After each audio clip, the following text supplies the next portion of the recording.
Ini saya akan bicara tentang kasih yang mengubahkan. Nah ini Bapak Ibu, orang Kristen tuh kalau bicara kasih, mendengar kasih itu sudah biasa, ya, sudah sering dikupas, sudah sering dibahas, dan sudah sering dikotbahkan. Mungkin dalam hati Bapak Ibu, wah wis ngerti, sudah tahu. Memang kita sudah tahu bahwa orang Kristen itu brandnya apa Bapak Ibu? Mereknya orang Kristen itu apa? Kasih. Brand itu merek ya. Mereknya orang Kristen itu kasih. Jadi kalau orang Kristen tidak mempunyai kasih, berarti dia belum mempunyai brand. Belum ada brandednya ya. Mungkin masih orang Kristen KW ya. KW itu ya omong Kristen-Kristenan Bapak Ibu. Tetapi sebagai orang Kristen itu kita memang benar-benar harus mempunyai brand kasih. Tetapi kasih yang seperti apa Bapak Ibu? Karena bicara kasih, dunia pun mengasihi loh Bapak Ibu ya.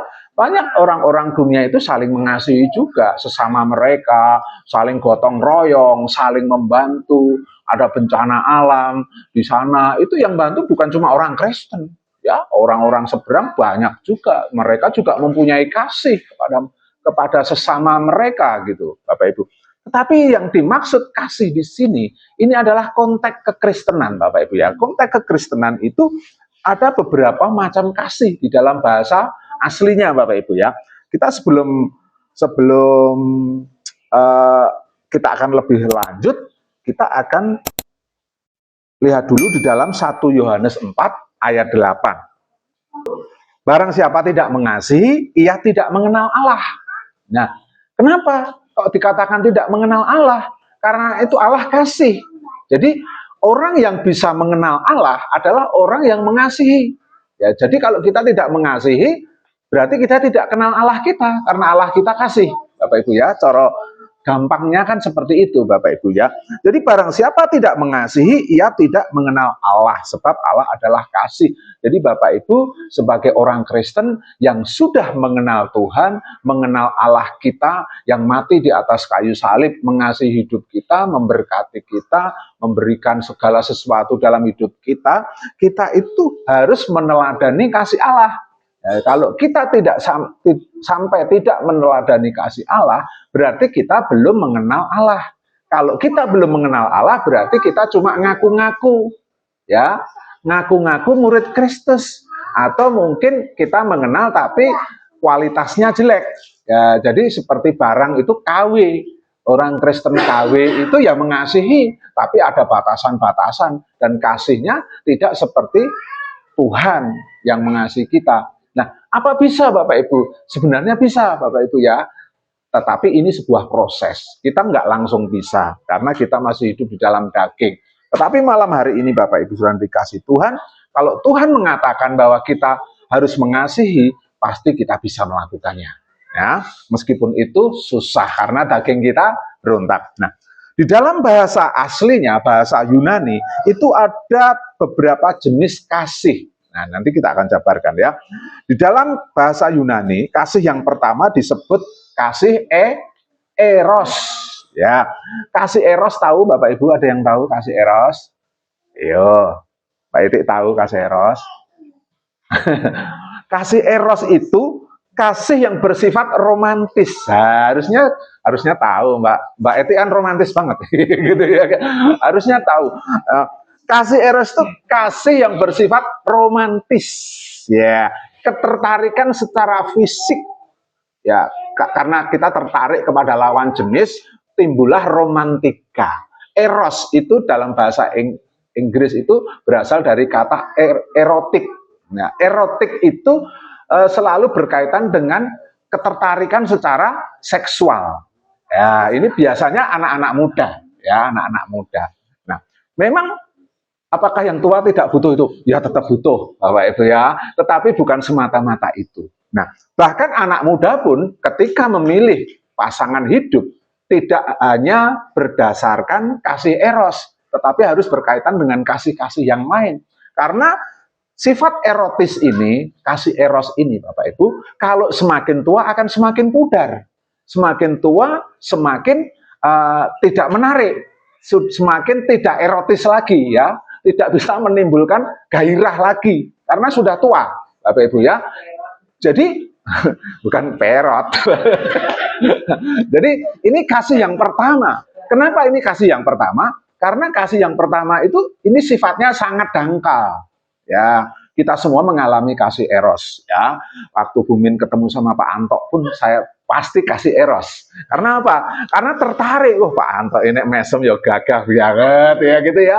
Itu eros, Bapak Ibu ya. Apa salah kasih eros? Tidak salah, betul ya. Karena itu sifat manusia. Boleh. Jadi kasih yang pertama di dalam bahasa Yunani itu adalah kasih eros, ketertarikan secara fisik, secara erotis, secara romantis. Ya, jadi seperti itu. Jadi wanita tertarik sama pria, pria tertarik sama wanita karena berbeda jenis kelamin. Ya, ada ketertarikan seksual. Lah ini kasih yang paling dangkal. Tapi bukannya salah. Ini memang semua manusia mengalami ya, mengalami. Itu yang pertama. Nah, ciri kasih eros itu adalah emosional. Emosional itu melibatkan perasaan yang begitu dalam. Wes pokoknya eros banget, melo banget gitu.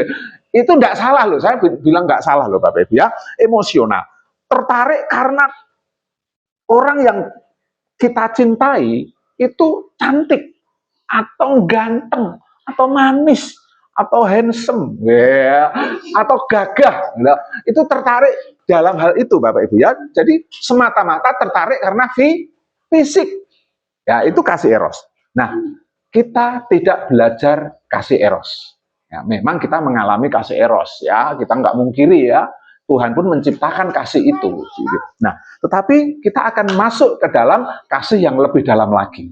Yang kedua, kasih yang lebih dalam dari kasih eros adalah kasih filio. Filio atau kasih filia. Nah, kasih filio atau kasih filia ini adalah kasih persahabatan. Ya, kasih hubungan timbal balik. Terus kasih karena kedekatan dan kesamaan. Nah, saya percaya di ruangan ini kita punya kasih filio. Karena kita dekat, kita seperti keluarga, kita seperti sahabat. Salah nggak Bapak Ibu? Nggak salah, harus kita kembangkan gitu ya Bapak Ibu. Di dalam lingkungan kita, persekutuan ini, kita harus memiliki kasih filio ini. Tapi jangan kasih eros ya. Karena kasih eros itu untuk pasangan kita masing-masing ya, gitu ya. Jangan kasih eros. Jadi kasih filio harus kita kembangkan di dalam persekutuan ini. Kasih persahabatan, hubungan tinggal balik, saling membantu, saling menguatkan, ya, saling mendengarkan, saling menjaga perasaan. Ini kasih filio. Dan kasih ini baik, Bapak Ibu ya. Kasih ini sangat baik. Bahkan Tuhan Yesus itu memberikan nyawanya ya untuk mengasihi seseorang. Nah, di dalam Yohanes 15 ayat 13 dikatakan begini, tidak ada kasih yang lebih besar dari kasih seorang yang memberikan nyawanya untuk sahabat-sahabatnya. Sifat kasih filionya Tuhan pun ini skalanya begitu besar sampai taruhannya nyawa, sampai dia mempertaruhkan nyawa. Ya, di dalam persekutuan ini nggak sampai segitunya, Bapak Ibu ya. Tetapi kita saling menghargai, saling berkorban, saling empati. Ini kasih filio yang harus kita kembangkan di dalam persekutuan kita. Lebih maju dari kasih eros. Ya, jadi dalam sebuah persekutuan ini tidak boleh ada kasih eros kecuali suami istri. Tapi harus ada kasih filio. Ya, jadi kasih persahabatan harus ada, karena persahabatan ya saling mengerti lah, saling tahu lah, tidak saling menjatuhkan, tidak saling menggosipkan, ya, tidak saling fitnah, karena sahabat, Bapak Ibu ya, itu kasih beliau. Terus yang ketiga Bapak Ibu, yang ketiga kita masuk lagi adalah kasih storge atau kasih storgia. Nah, kasih storge itu kasih dalam keluarga, kasih antara orang tua dengan anak, kasih antara suami dengan istri, kasih karena hubungan darah. Jadi kalau saya mengasihi anak saya, ini namanya kasih storge karena ada hubungan darah. Saya mengasihi istri saya karena ada hubungan, ya, karena keluarga, gitu ya. Jadi di dalam keluarga ini ada kasih storge.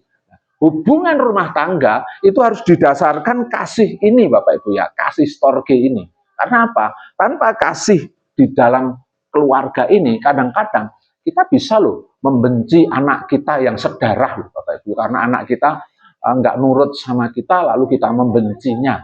Nah, ini tidak ada kasih ini. Tetapi di dalam kasih storge ini adalah kasih dalam keluarga yang harus kita kembangkan setiap hari. Ya namanya keluarga Bapak Ibu ya. Ya kalau yang satu sakit, ya merasa sakit juga. Ya, yang satu dilukai, ya merasa terlukai juga. Ya kadang-kadang kalau saya ngonek-ngonek ke bojo saya, istri saya marahin gitu, nggak masalah.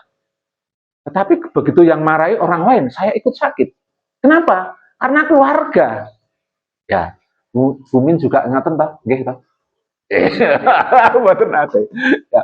Jadi karena keluarga. Jadi misalkan anak saya nakal, tetapi ketika anak saya itu dimaki-maki orang, dijelek-jeleki orang, saya marah, saya sakit hati. Itu wajar, Bapak Ibu ya. Coba kalau dia ini orangnya isinan gitu ya. Dulu celukannya limbat gitu ya, di sekolah itu celukannya limbat karena cuma diem gitu ya. Bocah kaya wong bisu, kaya wong gagu gitu ya. Kalau yang ngelokke wong lain marah nggak? Sakit, anakku dilokke limbat, anakku dilokke kaya wong gagu, kaya wong bisu, wong sombong apa minder kuwi ya. Kalau yang ngelokke orang lain pasti kita marah. Karena apa? Marah kita itu bukan marah apa ya? Yang di luar nalar Bapak Ibu, karena kita mengasihi. Nah, di dalam keluarga kalau satu tersakiti, yang lain pasti tersakiti. Ya Pak, ya Pak, ya Bapak Ibu. Bapak Ibu merasakan ini? Kalau Bapak Ibu merasakan ini, berarti di dalam keluarga Bapak Ibu sudah ada kasih storge.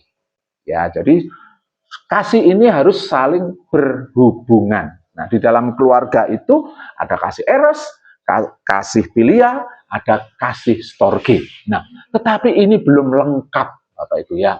Harus ada kasih yang terakhir. Kasih yang terakhir itu adalah kasih apa? Agape. Nah, di dalam sebuah rumah tangga, di dalam sebuah hubungan, entah itu keluarga, entah itu persekutuan, harus ada kasih agape. Kalau tidak ada kasih agape, kasih itu belum lengkap. Loh, kasih agape itu kasih seperti apa? Kasih agape itu adalah kasih tanpa syarat. Amin Bapak Ibu. Bisa Bapak Ibu melakukan kasih tanpa syarat? Ya, susah Bapak Ibu ya. Susah. Banyak orang itu kalau mengasihi harus ada syarat. Aku bisa mengasihi kamu asal, gitu. Itu syarat Bapak Ibu ya. Aku nurut karo kowe asal kamu sering ngasih aku uang. Ya toh. Aku mencep Bu. Aku ra nyindir sapa-sapa loh. Nah, aku bisa mengasihi kamu kalau kamu menguntungkan saya. Ini kasih dengan syarat. Ini tidak boleh ada di dalam sebuah keluarga ataupun di dalam persekutuan. Suami istri pun bisa kehilangan kasih agape. Ketika suaminya sudah pensiun, apakah kasihnya masih sama? Nah, ini pertanyaan gitu loh. Kalau berbeda berarti kasih agapenya sudah nggak ada. Tinggal kasih erosnya mungkin masih, filionya mungkin masih, kasih storginya masih, tapi agapenya sudah hilang. Karena berkurang standarnya. Nah, jadi Bapak Ibu Saudara dikasih Tuhan, di dalam sebuah keluarga maupun persekutuan maupun dimanapun Bapak Ibu berada, kasih agape itu adalah kasih yang melengkapi. Ya, tanpa kasih agape ini Bapak Ibu Saudara dikasih Tuhan, hubungan kita bisa retak, bisa hancur, hubungan kita bisa tidak baik-baik saja karena kita menghilangkan satu kasih yang sangat luar biasa, yaitu kasih agape. Nah, di dalam kasih agape itu selain tanpa syarat, kasih agape itu kasih memilih untuk memberi daripada meminta. Ya, kasih agape itu mengutamakan pemberian, bukan permintaan. Nah, kalau bisa itu memberi, tidak meminta. Nah, itu agape, Bapak Ibu. Nek bisa itu tangan di atas, bukan tangan di bawah. Nah, saya kira di keluarga Boyolali ini semua sudah mengalami ya, kalau bisa saya itu pengen memberi. Tapi karena keterbatasan kadang-kadang kita tidak bisa memberi. Artinya apa Bapak Ibu? Bapak Ibu sudah punya kasih agape. Dan itu harus kita kembangkan di dalam sebuah hubungan. Nah, tanpa kasih agape ini, kita tidak akan bisa menolong orang lain. Kita tidak bisa membantu sesama kita yang kekurangan, yang kesusahan. Kita tidak bisa memberikan empati kepada saudara-saudara kita tanpa kasih ini. Jadi Bapak Ibu, kasih agape ini adalah kasih yang tertinggi yang harus kita berikan kepada setiap orang percaya, keluarga kita, bahkan setiap manusia. Ya, gitu ya Bapak Ibu. Terus kasih agape itu tidak tergantung kepada respon. Nah, kalau responnya jelek, aku tidak mau mengasihi. Kalau responnya kurang positif, aku tidak mau mengasihi. Jadi kasih agape itu tidak tergantung respon. Yang penting aku mengasihi, selesai. Pikirannya resik, tidak suudon, tidak berpikir macam-macam, itu kasih agape. Jadi tidak tergantung respon. Nah, yang terakhir, kasih agape itu adalah kasih yang berkorban. Nah, kalau Bapak Ibu tidak mempunyai kasih yang rela berkorban, Bapak Ibu tidak akan memiliki kasih agape. Coba kalau saya suruh Bapak Ibu untuk memberi saudara kita yang kekurangan, Bapak Ibu mikir, aku dewe rekoso kok ngei. Itu namanya apa?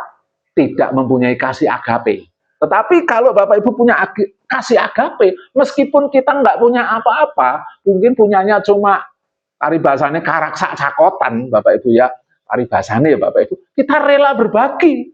Berbagi itu berkorban loh Bapak Ibu ya. Tuhan Yesus mengatakan begini, bila kamu mempunyai baju dua, beri saudaramu satu yang tidak mempunyai baju. Bila kamu mempunyai makanan, beri saudaramu makanan. Ini kasih agape. Tetapi kasih agape itu kalau masih diundat-undat, berarti belum kasih agape. Banyak orang itu kelihatannya mengasihi, banyak memberi, tapi ujung-ujungnya dia ngungkit-ungkit. Dulu nek ora tak tulungi lho kae, ora iso mangan, kaliren. Dulu nek ora tak kei duit, dek niki ora iso apa-apa. Dulu nek dek ora tak tulung, dulu orang itu jadi ini jadi itu. Itu bukan kasih agape. Ya, itu kasih yang ya ingin dipuji aja ya. Nah, kasih agape itu kadang itu memberi dengan kekurangannya. Dia sendiri nggak punya, tetapi mau memberi orang lain. Ini kasih agape. Ini harus kita kembangkan di dalam sebuah persekutuan, komunitas kita, jemaat kita, keluarga kita. Tanpa kasih ini Bapak Ibu, hubungan kita akan hancur. Hubungan antar sesama akan hancur. Terlebih hubungan kita sama Tuhan juga akan hancur. Nah itu. Terus ayatnya kasih agape itu gimana Bapak Ibu ya? Yohanes 3 ayat 16. Ini kasih agapenya Tuhan. Coba dibaca.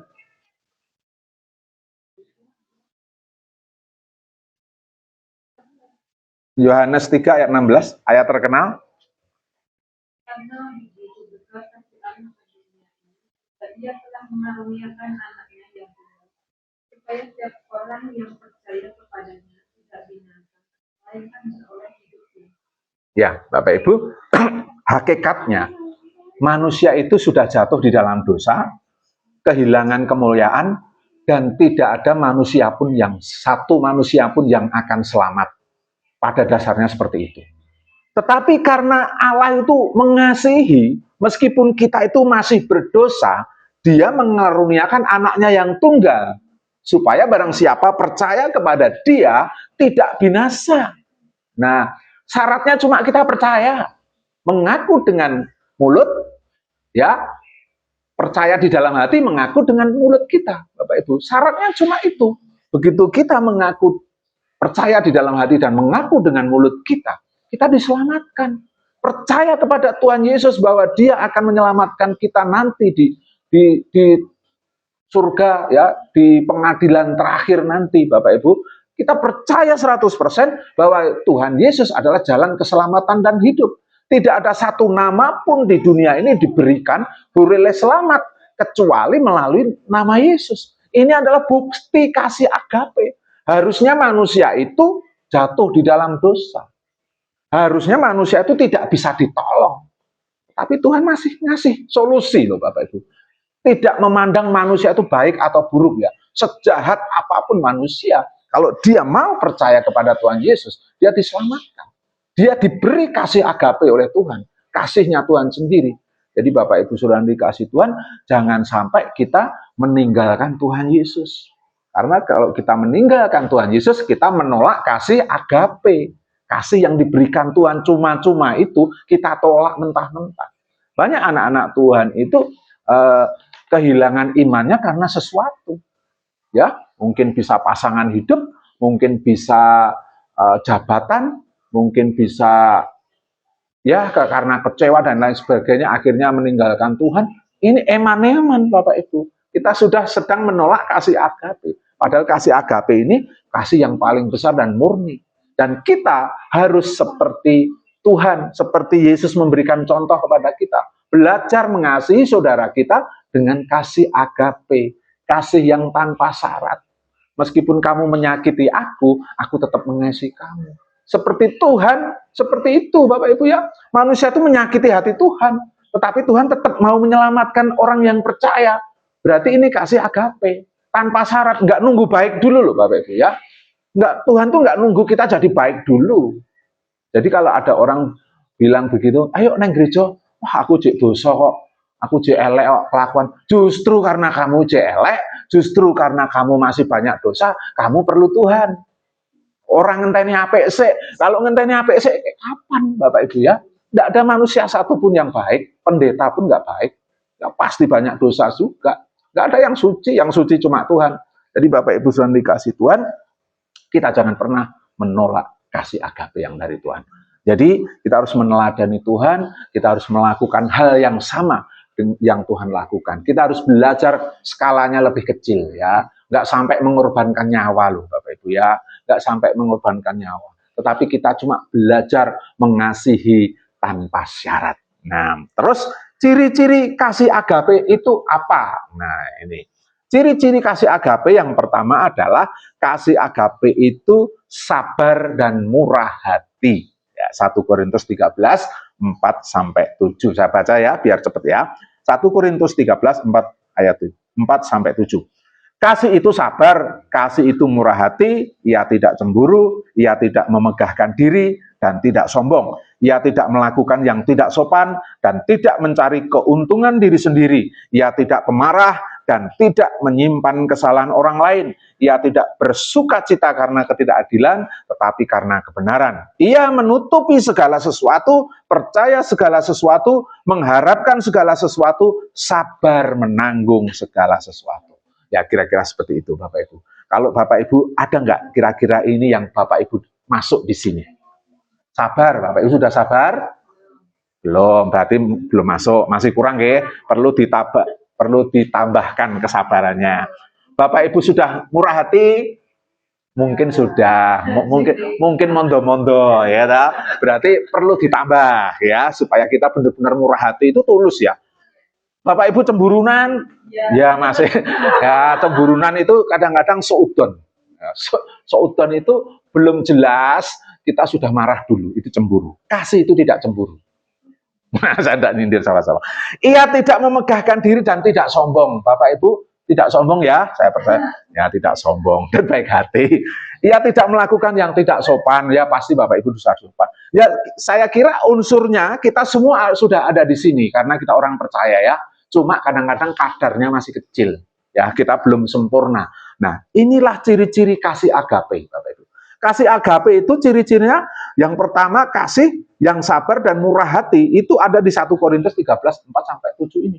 Bapak Ibu pelajari ini, aku ada nggak di situ?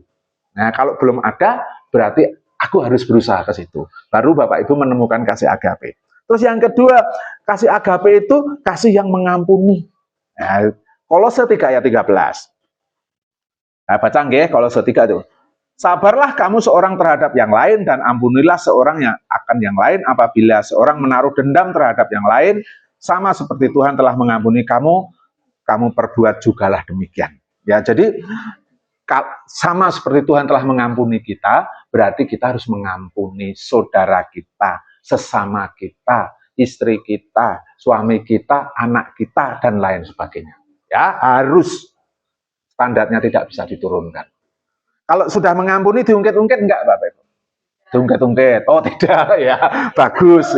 Jadi kalau sudah mengampuni ya namanya mengampuni ya selesai gitu loh ya. Enggak usah diungkit-ungkit. Terus yang ketiga, kasih agape itu kasih yang berkorban. Tadi sudah saya sebut ya, Roma 5 ayat 8. Akan tetapi Allah menunjukkan kasih-Nya kepada kita oleh karena Kristus telah mati untuk kita ketika kita masih berdosa. Ya, Yesus itu mau berkorban meskipun kita masih berdosa. Bapak Ibu mau berkorban untuk sesama, mau berkorban untuk keluarga, mau berkorban untuk anak, mau berkorban untuk suami, untuk istri, mau ya? Mengeluh enggak? Nah, kalau kita mengeluh, berarti kita belum ikhlas. Ya, seringkali orang tua itu berkorban untuk anaknya mengeluh loh, Bapak Ibu. Kok aku nih loh? Wong tuane kan loro. Wah, saya sering dengar kayak gitu ya. Dulu kakak saya itu marah gitu ya. Wong tuane loro, masa aku terus ngono. Nah, ini belum tulus ya. Kalau tulus enggak usah hitung-hitungan. Ya, enggak usah hitung-hitungan, pokoknya berkorban. Ya, ini kasih agape, rela berkorban. Terus yang keempat, kasih yang keempat sudah selesai. Ya, bagaimana kita bisa mengasihi dengan kasih agape? Nah, itu kita lanjutkan minggu depan ya Bapak Ibu ya, karena nanti terlalu panjang. Nanti temanya di hari Minggu, bagaimana kita bisa mengasihi dengan kasih agape? Apa aja? Ya, saya kira itu Bapak Ibu Saudara dikasih Tuhan, biarlah renungan atau firman Tuhan pada malam hari ini menjadi kekuatan bagi kita semua. Amin.